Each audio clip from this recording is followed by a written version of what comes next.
Greetings and salutations, my friend. Today I'm going to talk about the hookup culture and the danger of hookup culture.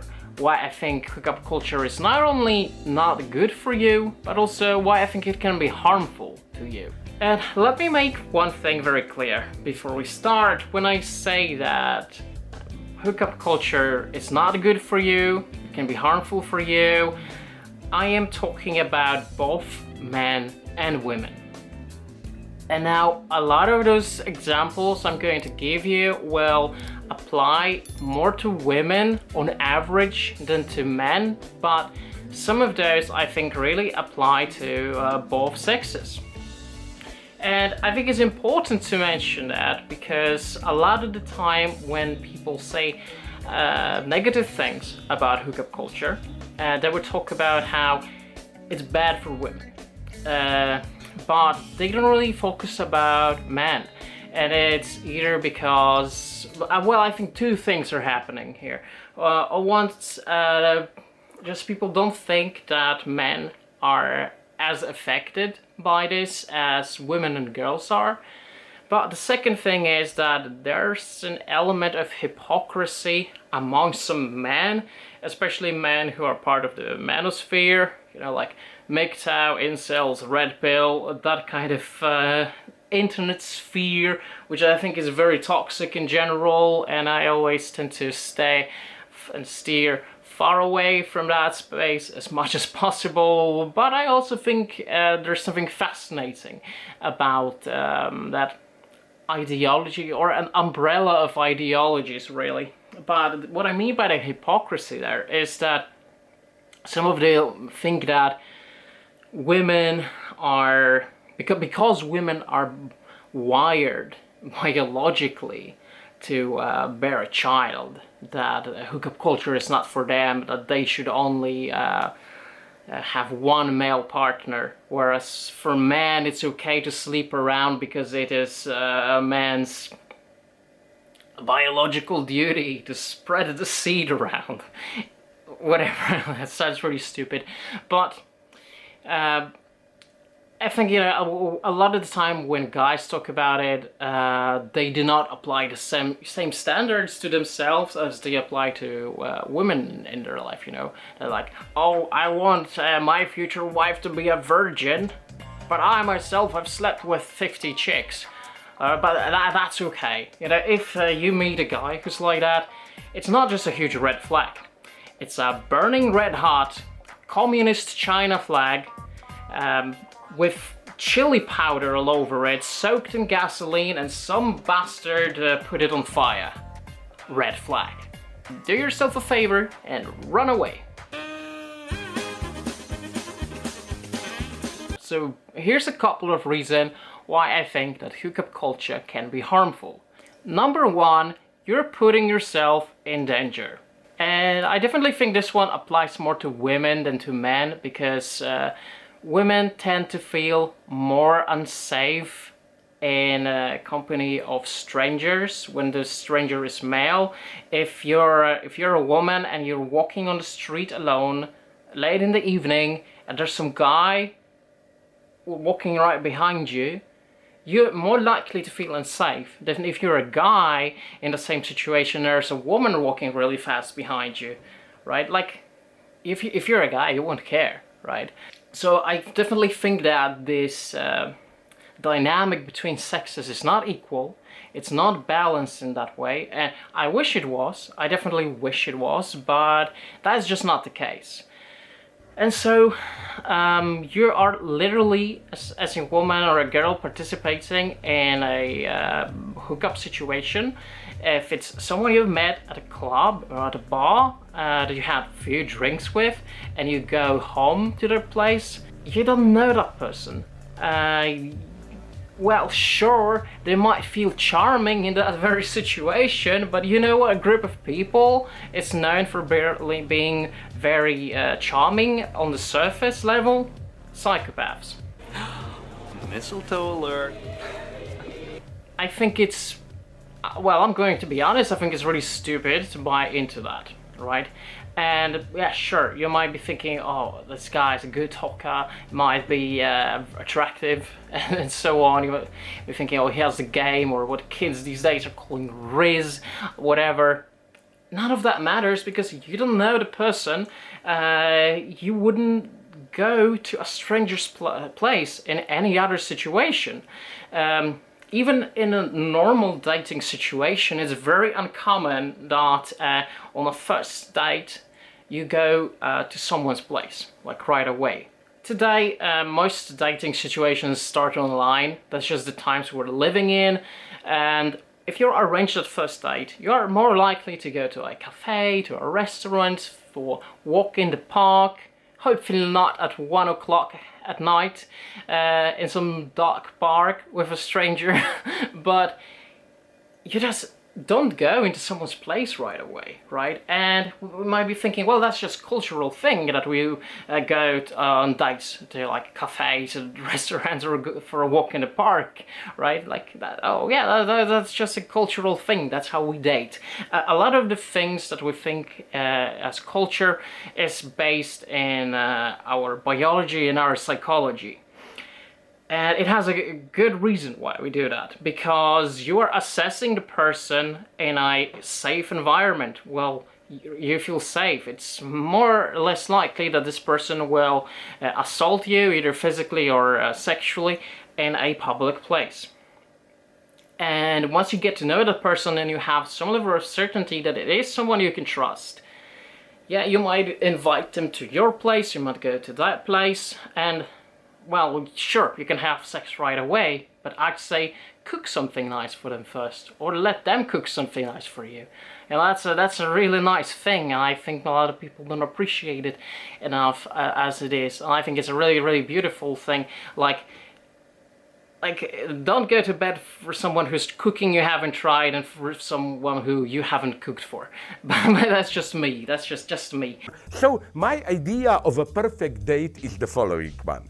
We met, then she puts her plastic penis dildo into my stamina training unit, is the name of this product, into my plastic vagina. We plug them in, and the machines are doing it for us. They are buzzing in the background, and I'm free to do whatever I want. And we have a nice talk, we have tea, we talk about movies. When it comes to other types of like online interactions, you know, we have this perception that, oh, you don't just want to meet anyone off the internet or creeps out there, right? But, well, hey, the moment you meet someone at a bar, in a club, it's somehow okay. We make an exception for just this one situation where it's okay to put yourself in a harmful situation. It is socially acceptable, and it's even glorified. And that's what I mean by hookup culture, because hookup culture is not just a hookup situation. Hookup culture is the type of culture that glorifies this type of behavior. And yeah, it is glorified both by men and women, but I think it's very prevalent among students. I have been a student a couple of years ago, and while I myself have never engaged in this type of behavior, and it's not me, it's not who I am, there are those who do. And now, my goal is not necessarily to shame anyone who did, or does. I don't think that makes you a bad person. My concern is mostly with your safety and your well-being. But yeah, like I said, it's very prevalent among students, and it is almost seen as this ideal feminist lifestyle in some circles. Like, and I think it's sad in a way, but a lot of girls are being sold this mentality that sleeping around makes you a good feminist. Like, oh, you're not supposed to get attached to a man, you don't need a man. But here's the thing, in the process you are giving temporary pleasure to a stranger, to some strange guy you don't know, you don't care about, he doesn't care about you. How is that feminist in any way? I just really fail to see that. And if anything, it puts women in danger, and it also harms women in another way that I'm going to get to right now, and that is my number 2. It might have negative effect on your mental health. And it's not an argument that I am pulling straight out of my ass. Okay, I have heard enough women talking about it in my life to know what the hell I'm talking about. It might not be something you will feel straight away. Likely not. But eventually, a lot of women come to this conclusion that, you know, this doesn't make me happy. It actually makes me depressed, or it contributes to my depression. Why? Well, for a very simple reason, because every single time you are being abandoned by someone, even though you tell yourself, oh, I don't care, it's just a hookup, it's just for fun, it's just one night stand, blah blah blah. But you can't really fool yourself that somewhere deep inside you do want closer connection. It's in our nature to desire close connection to other people. Even if you're someone very highly individualistic as myself, you still desire connection with others. On a subconscious level, you experience this type of abandonment, and doubt is going to build up, and eventually it will going to make you feel like shit. And most people I have met who had this experience were women who talked about it. There are also articles about this. If you look up online, you'll find a couple of those, and it's mostly women's experience. So is it something that's happening only to women? I think that men get affected by this as well, but I just think it's less acceptable for men to talk about it. Like, oh, you're not supposed to talk about it as a guy, which I think is a stupid thing. I think it would help a lot of us guys to open up more about our feelings.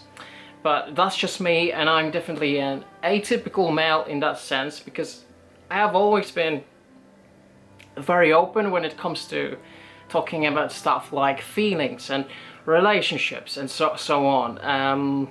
Part of the reason why I really enjoy the company of women in my life, why most of my friends are women, and why I just connect with women and vibe better with women than with men because of that. But I also think that men are being harmed in a similar situation in the process. And we also know that both men and women come in different variants when it comes to their personality and their temper. And there will be men who obviously, you know, are very happy with that, who are like, oh yeah, well let's fuck around, and hookup culture works in their favor because they get exactly what they want, right? But there are also those men who are not naturally wired for that. That's not who they are, but at the same time they feel like, oh, that's what I'm supposed to be doing because I'm young, because this and that. But that's not what actually makes you happy. And I think this is part of the reason why I don't like hookup culture. Like, it's being sold as this, they're like, oh, this is freedom, right? Like, you're not bound to one person, but it's not for everyone. And I just think that, you know, we are individuals, and if it works for some of your friends, it does not mean that it's going to work for you. So don't jump into something just because it has been popularized by culture. Remember, you are an individual. You're not a group you belong to. You're not your friend who it's maybe working out for. Because obviously there will be people who will be happy for that, because there are also people who are wired into being very sexually with pretty much everyone they meet, you know. This is why some people are attracted to sex work or doing movies for adult movie industry. So yeah, it's not that uncommon, and I don't necessarily think that there's anything wrong with those people. This is just how they're wired. And I know for some reason I have met a lot of people in my life who have done these types of films, or who are sex workers or have been sex workers, and most of them are cool people. I have friends who are that. There are some people I have met. There are even some YouTubers I have met who do that. You know, I'm cool with that, because I'm not a very judgmental person, and I do think that there are those people for whom it will work. Like, that's who they are, and you know, that's cool. But on average, I don't think most people are like that, really. I think those are some extreme ends. And I think it's sad that it is being glorified as something that we all should be participating in, you know. And that is the reason why you might end up unhappy. Just like every single thing we saw, like, oh, this is the ideal situation, if you do that, you will be happy. This is why we also sell this dream that if you get married, if you buy a house, if you have a dog, a car, 2 kids, and well-paying job, you will be happy. And truth is, this is very much like hookup culture in the sense that this is an ideal that is being sold to you, but it forgets one important detail, that you are an individual, and you might do all those things on this list, you might cross them off, like, okay, I got married, okay, I had a good job, okay, I have a car, house, dog, blah blah blah, and you're still not happy, and you find out, you know what, this is not for me, this is not who I am, right? Like, this is not for everyone, and we're forgetting that. And so I think hookup culture in many ways is a response to that, because we know it makes a lot of people unhappy, and so we've been sold another alternative. But just like the other alternative, it is very small bubble. Those 2 bubbles are existing on very far ends of each other, and they will work for those individuals who this is what they actually want, right? But everyone, and there's a lot of people who will fall somewhere outside those bubbles. It will not make you happy, trust me. And the sooner you find that out, the better it will be for you. Number 3, sex will likely be worse. And I also think this is one that applies more to women, because, you know, when it comes to guys, it's very easy to achieve orgasm for most men, you know, it's just a simple task, and boom, you get it done.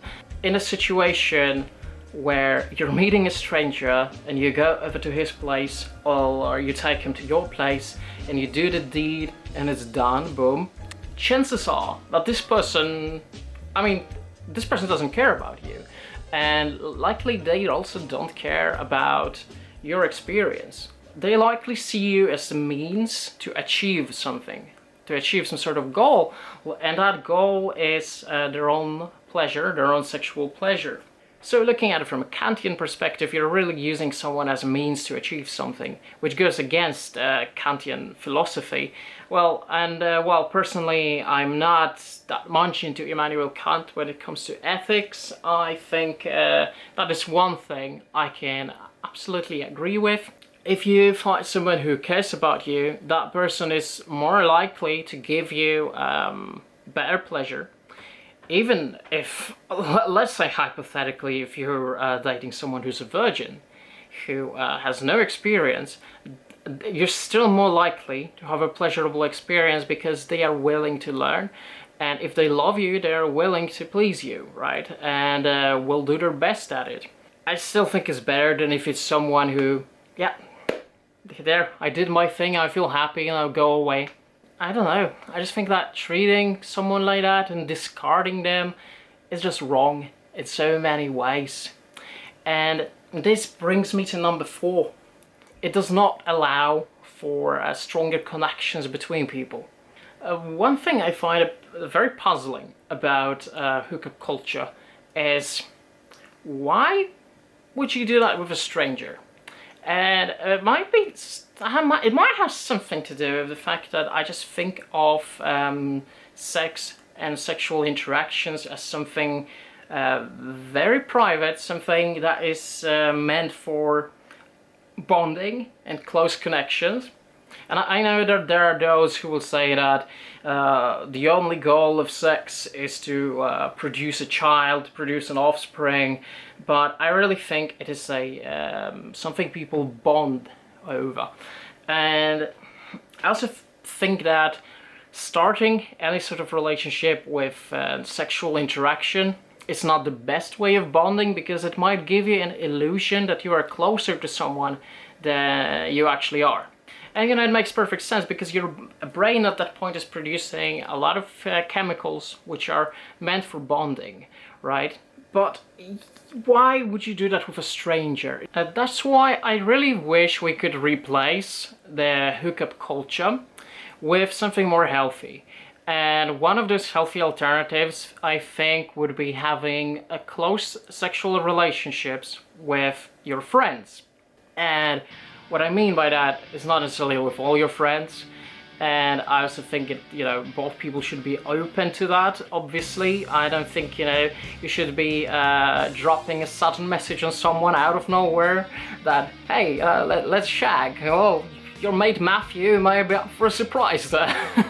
But I generally think that if you already have a close relationship with someone, like a friendship, I don't think that sexual element to that is harmful.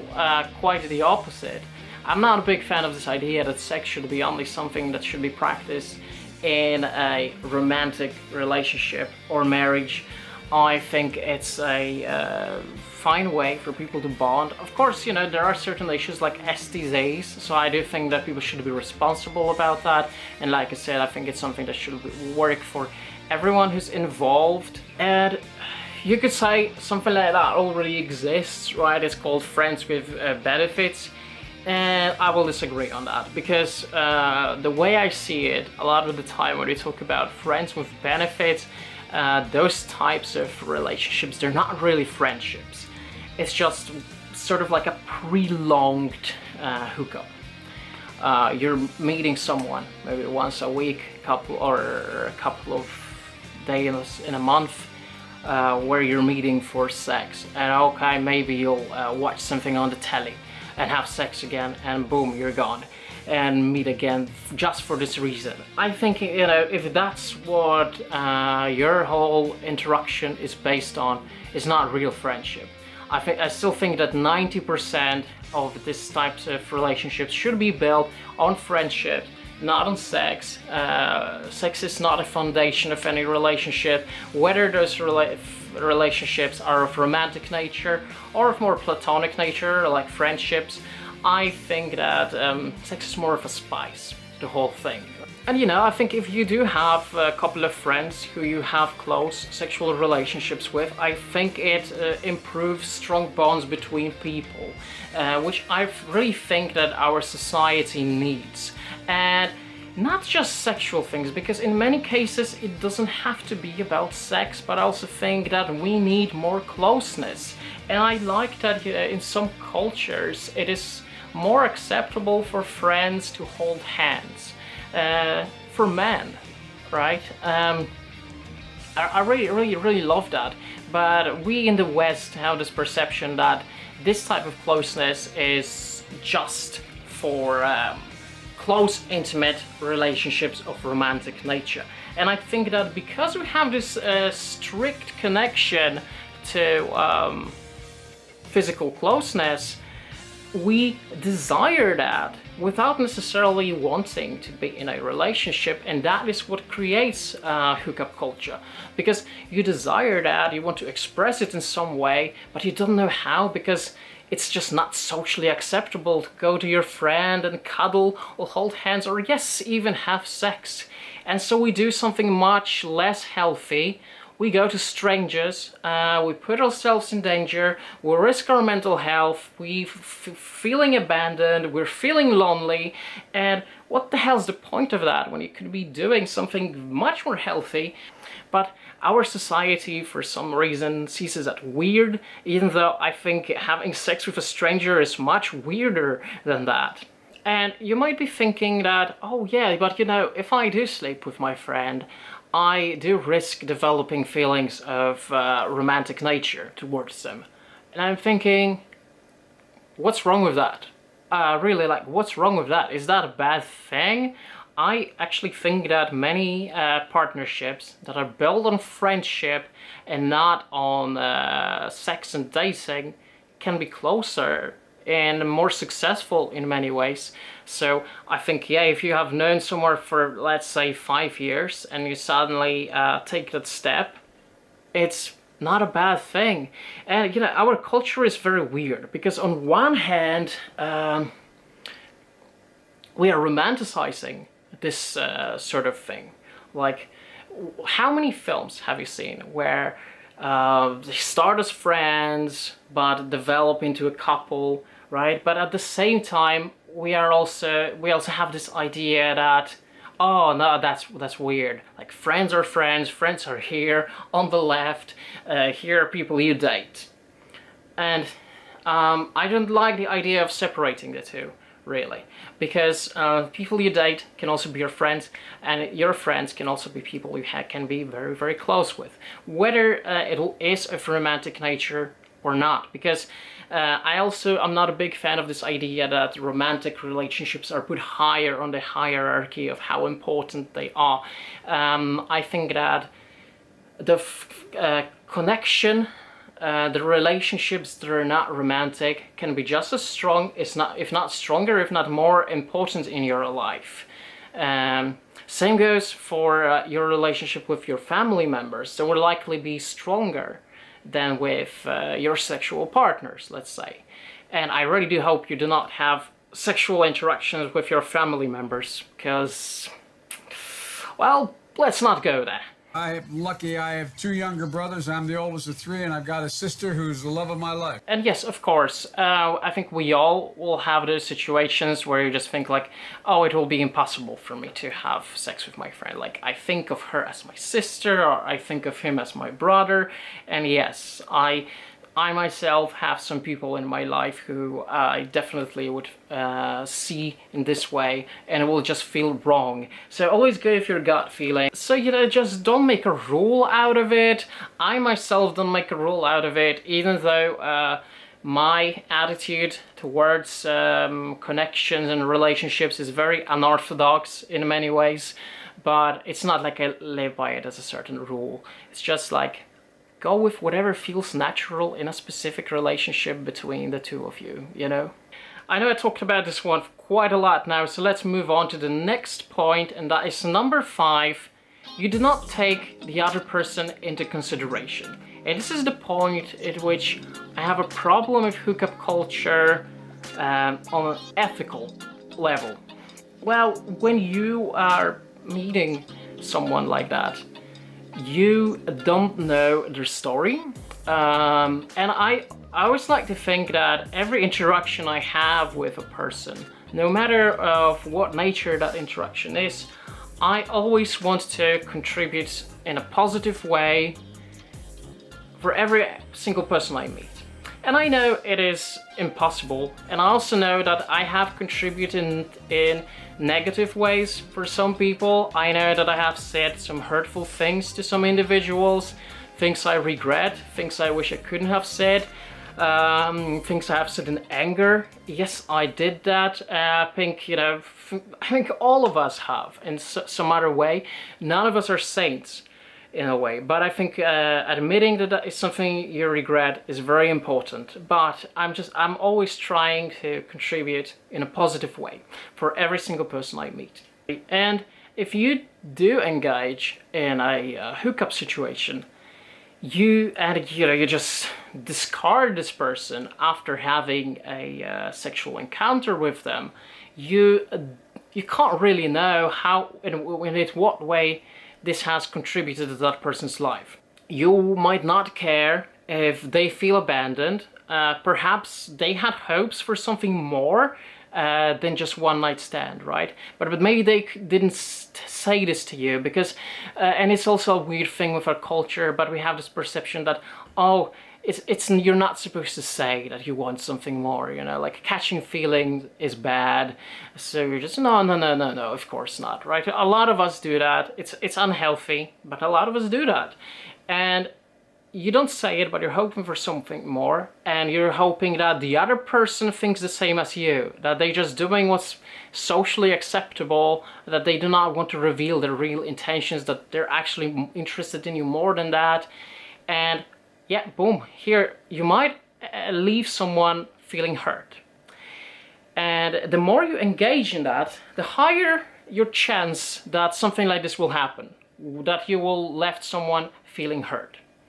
A second reason how you might contribute to someone's life in a negative way through hookup culture. Obviously, you can leave them with an STD, sexually transmitted disease, or some sort of infection, obviously, right? But number three, I think, is a bit more complicated than that.